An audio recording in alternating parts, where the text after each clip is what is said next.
বৈষম্য বিরোধী আন্দোলনের অন্যতম নেতা সার্জিস আলম বলেছেন, দাবি আবাসিক হলে থাকতে আমাদের সবাইকে বাধ্যতামূলক ছাত্রলীগের রাজনীতির সাথে জড়িত থাকতে হয়েছে।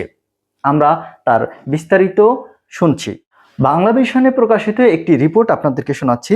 জাতীয় নাগরিক কমিটির মুখ্য সংগঠক সার্জিস আলম বলেছেন, ঢাকা বিশ্ববিদ্যালয়ের আবাসিক হলে আমাদের সবাইকে বাধ্যতামূলক ছাত্রলীগের রাজনীতিতে জড়িত থাকতে হয়েছে। যখনই আমাদের সুযোগ হয়েছে তখনই সেই শৃঙ্খল ভেঙে আমরা বুক চিতিয়ে 1 জুলাই থেকে 15 জুলাই পর্যন্ত ঢাকা বিশ্ববিদ্যালয়ের আর শাহবাগে লড়াই করেছি।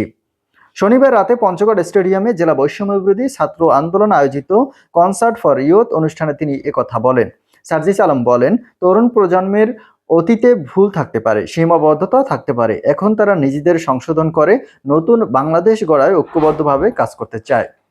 পঞ্চগড় নিয়ে তিনি বলেন, এই তরুণ প্রজন্মকে নিয়ে আমাদের আগামীর পঞ্চগড় গড়তে চাই। আমরা বিশ্বাস করি, আমরা যদি আমাদের ভুলগুলো সংশোধন করে নতুন করে পঞ্চগড়কে নিয়ে লড়াই শুরু করি দল ও ব্যক্তি স্বার্থের বাইরে, তাহলেই আমাদের উদ্দেশ্য বাস্তবায়ন হবে। বৈষম্য বিরোধী ছাত্র আন্দোলনের কেন্দ্রীয় সমন্বয়ক সার্জিস আলম আরও বলেন, এই বছরেই বন্ধ থাকা পঞ্চগড় চিনি কল চালু করা হবে। এ সময় তিনি বীর মুক্তিযোদ্ধা সিরাজুল ইসলাম রেল স্টেশনের নাম খুব দ্রুত সময়ে পরিবর্তন করে পঞ্চগড় রেল স্টেশন করার দাবি রাখেন। পঞ্চগড় নিয়ে স্বপ্নের কথা বলতে গিয়ে সার্জিস আলম বলেন, আমরা তরুণ প্রজন্মকে নিয়ে নতুন করে যদি আগামীর পঞ্চগড় নিয়ে লড়াই শুরু করি, যে লড়াইয়ে কোনো ব্যক্তি স্বার্থ থাকবে না, কোনো দলীয় স্বার্থ থাকবে না, সবার আগে পঞ্চগড়ের মানুষের স্বার্থ থাকবে।